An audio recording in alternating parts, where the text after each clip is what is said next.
بقول سیدی اعلیٰ حضرت رحمت اللہ علیہ کے دن بھر کھیلوں میں خاک اڑائی، لاج آئی نہ ذروں کی ہنسی سے، شب بھر سونے ہی سے غرض تھی، تاروں نے ہزار دانت پیسے۔ مختصر مطلب یہ کہ دن میں کام کاج سے فرصت نہیں ملتی اور رات کو نیند چڑھتی ہے تو تکیہ لگائے لمبی تان سوتے رہتے ہیں۔ شعبان آئے، رمضان آئے یا شوال آئے، ہم اپنی مستی ہی میں مست ہیں، ایک ہی لے میں زندگی گزارتے چلے جا رہے ہیں۔ پھر عذر بھی ہزاروں ہیں، کسی کو پوچھو بھائی نماز، تو کہہ رہے بھائی روزی بھی تو کمانی ہے، کچھ رات کو اٹھ کر عبادت کر لے، تو کہتے ہیں کہ رات کو سوئے نہیں تو دن میں کام کیسے کریں گے، کام نہ کیا تو پیسے کہاں سے آئیں گے، بچوں کا کیا بنے گا، اہل خانہ کا کیا بنے گا، بڑی بڑی شاہانہ خواہشات یہ میری پوری کیسے ہوں گی۔ تو بڑا ہی افراتفری کا عالم ہے۔ یعنی سچی بات ہے، اگر ہم اپنی زندگی پر غور کرتے تو بہت تیزی کے ساتھ ہم اپنی زندگی گزار گئے۔ یعنی غور کرتے ہیں کہ آج اگر کسی کی 50 سال عمر ہے، 45 سال عمر ہے، 40 سال عمر ہے، تو بچپن تو یوں کل کا یاد آتا ہے کہ ابھی تو بچپنا تھا۔ ہمارے رشتہ دار، ہمارے والد صاحب ہم کو گود میں اٹھا اٹھا کر گھومتے تھے۔ ابھی تو تھوڑے دن گزرے، کچھ ہی عرصہ تو گزرا ہے کہ ہم اسکول سے پاس ہوئے تھے، کالج میں داخلہ لے رہے تھے، شادی کے دن یاد آتے کہ ابھی تو شادی ہوئی ہے، اور پتہ چلے کہ جناب 20 سال گزر گئے، 25 سال گزر گئے، 30 سال گزر گئے، اور ان عمروں میں پہنچ گئے کہ جن عمروں میں ہمارے اپنے خاندان کے بڑے جو ہے وہ دنیا سے چلے گئے، ایسی عمروں میں ہم پہنچ گئے ہیں۔ تو آج کے بیان میں انشاءاللہ ہم زیادہ وقت نیکیوں میں کیسے گزاریں، اس حوالے سے اہم باتیں سننے کی کوشش کریں گے۔ اللہ پاک ہمیں سن کر عمل کرنے کی توفیق عطا فرمائے۔ حضرت رابعہ بصریہ رحمت اللہ علیہا یہ 2 صدی ہجری کی مشہور ولیہ ہیں۔ آپ رحمت اللہ علیہا اللہ پاک اور اس کے پیارے حبیب صلی اللہ علیہ وآلہ وسلم سے بہت محبت رکھنے والی، خوف خدا میں رونے والی، عبادت گزار، ساری رات عبادت کرنے والی نیک خاتون تھی۔ آپ نے 50 سال اس طرح گزارے، نہ بستر پر لیٹ کر آرام کیا، نہ تکیے پر سر رکھا۔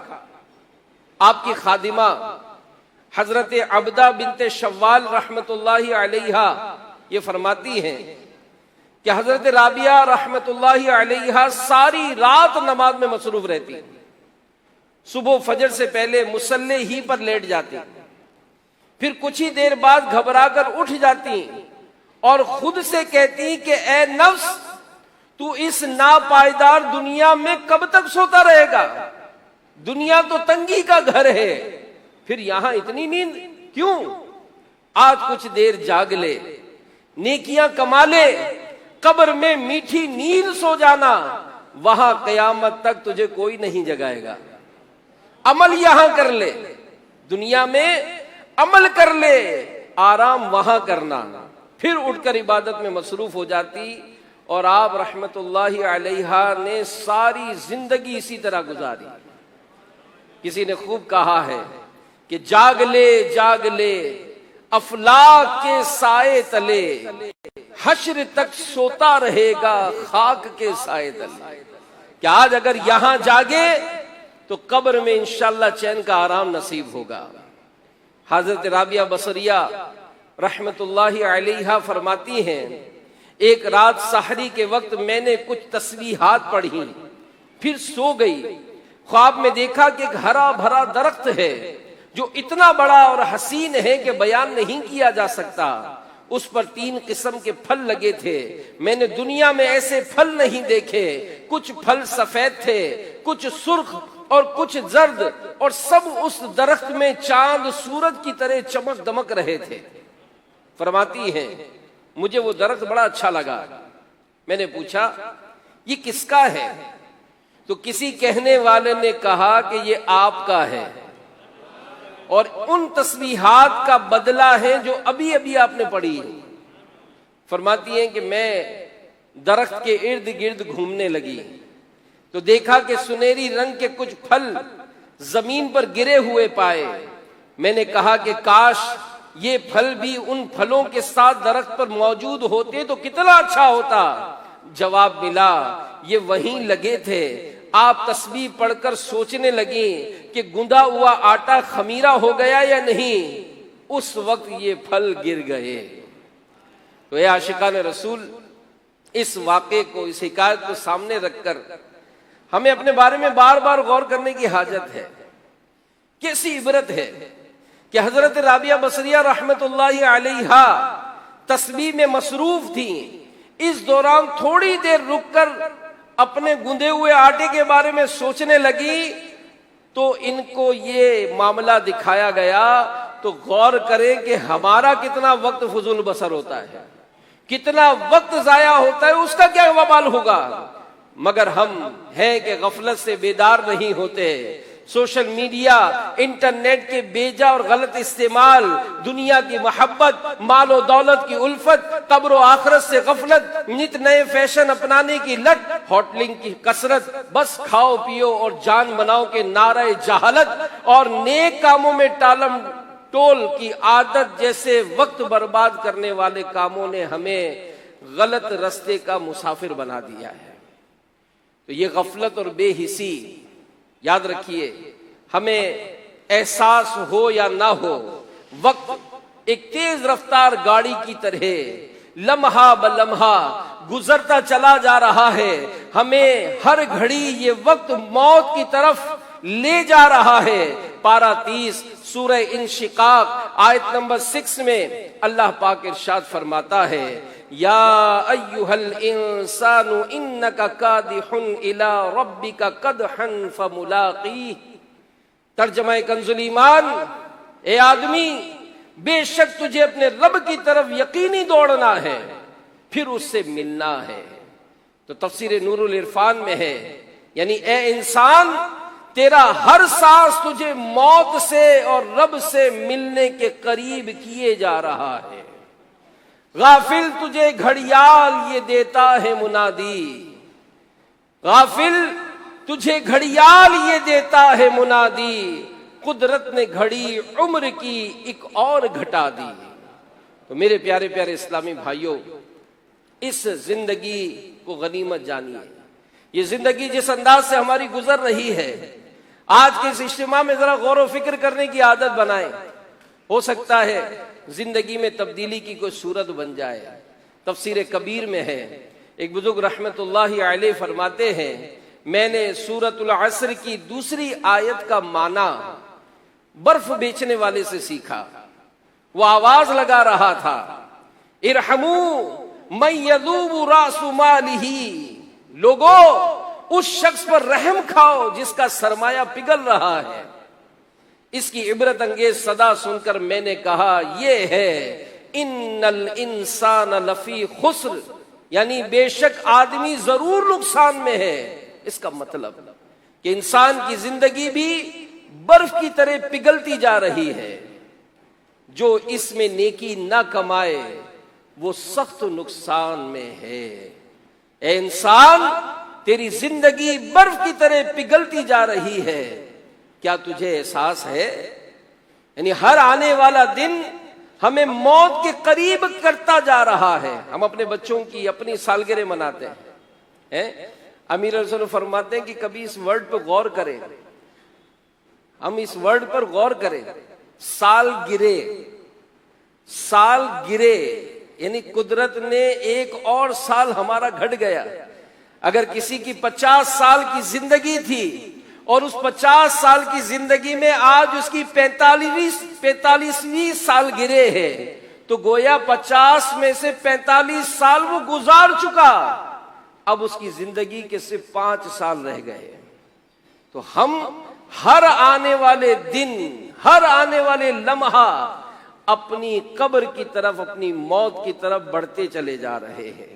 پارہ 27 سورۃ الزاریات آیت نمبر 56 میں اللہ پاک ارشاد فرماتا ہے وَمَا خَلَقْتُ الْجِنَّ وَالْإِنسَ إِلَّا لِيَعْبُدُونَ۔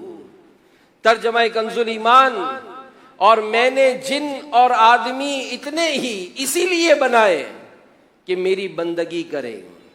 تو معلوم ہوا کہ انسانیت اور عبادت لازم ملزوم، یعنی آپس میں جڑے ہوئے ہیں۔ جو عبادت نہیں کرتا انسانیت سے لا تعلق ہے۔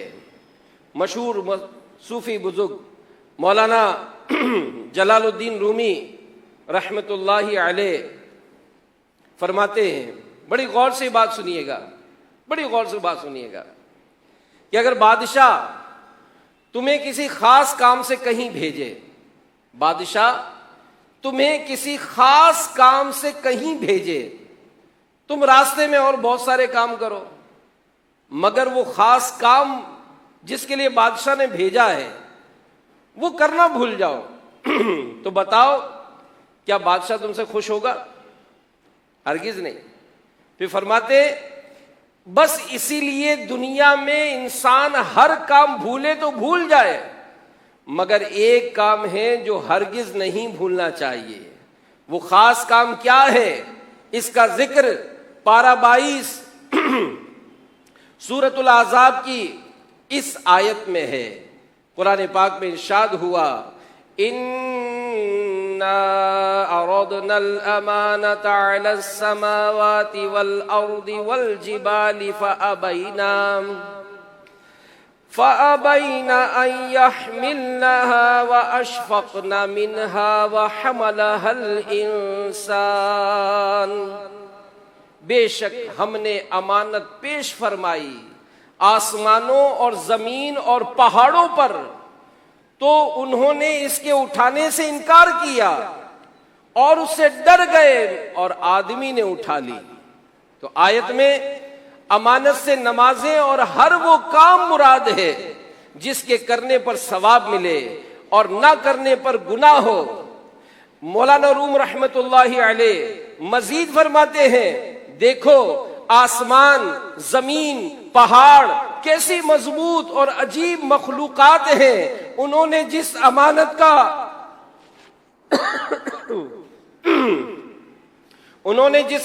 کا بوجھ نہ اٹھایا وہ انسان نے اپنے ذمے لے لیا۔ اسی لیے آسمان و زمین اور پہاڑوں کے بجائے انسان کو عزت بخشی گئی اور اسے اشرف المخلوقات بنایا گیا۔ اللہ پاک ارشاد فرماتا ہے وَلَقَدْ كَرَّمْنَا بَنِي آدم، بے شک ہم نے اولاد آدم کو عزت دی۔ تو مزید فرماتے ہیں اگر تم کہو میں یہ ایک کام یعنی عبادت نہیں کرتا تو نہ صحیح، اور تو بہت کام کرتا ہوں، تو یاد رکھ انسان اور کاموں کے لیے دنیا میں نہیں آیا۔ یہ تو ایسے ہے کہ تو پھر مثالیں دی کہ بہت قیمتی لوہے کی انمول تلوار جو صرف اسے شاہی خزانوں ہی میں ملتی ہے حاصل کرے اور اسے گوشت کاٹنے کی چھری بنا لے اور کہے کہ میں نے اسے بیکار نہیں رکھا۔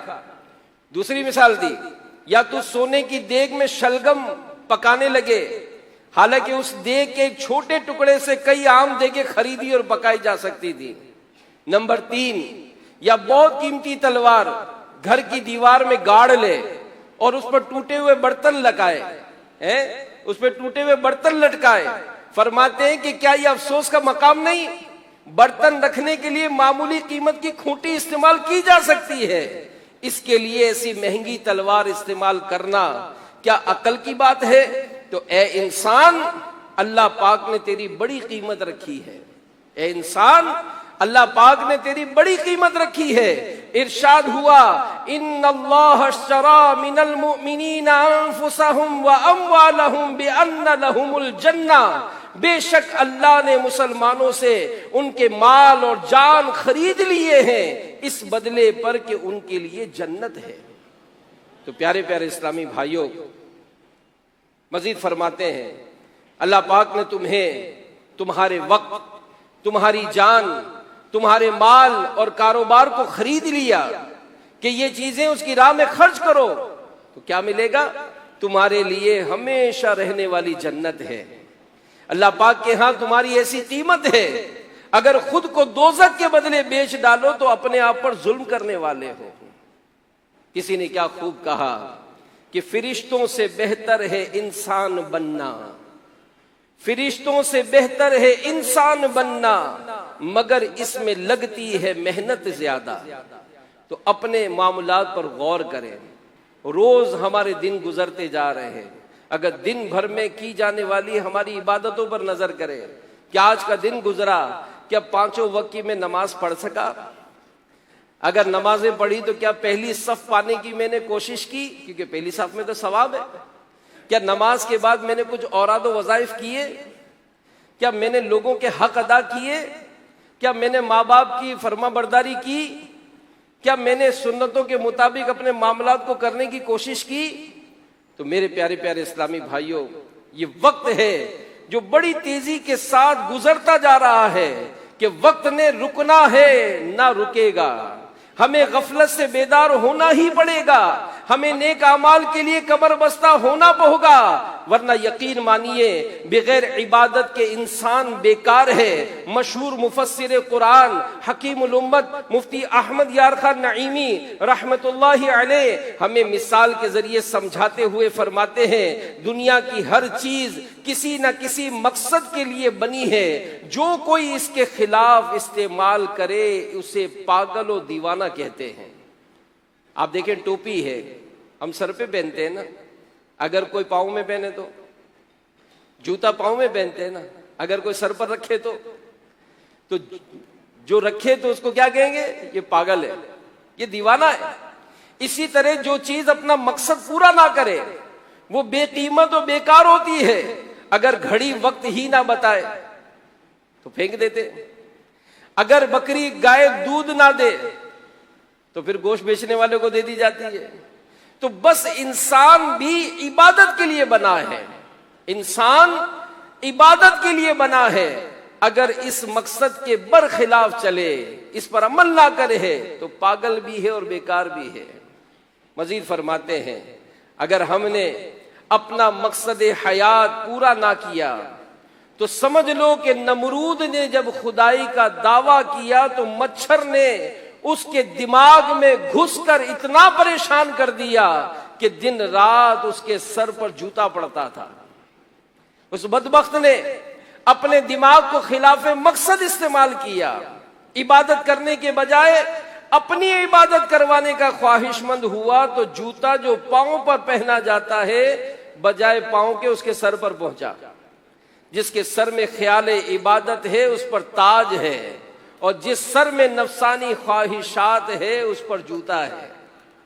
کہ زندگی آمد برائے بندگی، زندگی آمد برائے بندگی، زندگی بے بندگی شرمندگی، سونے والے رب کو سجدہ کر کے سو، کیا خبر اٹھے نہ اٹھے صبح کو، کیا خبر تیری صبح ہو نہیں، تو کہیں صبح نہ ہو زیر زمین، کہ ایک دن مرنا ہے آخر موت ہے، کر لے جو کرنا ہے آخر موت ہے۔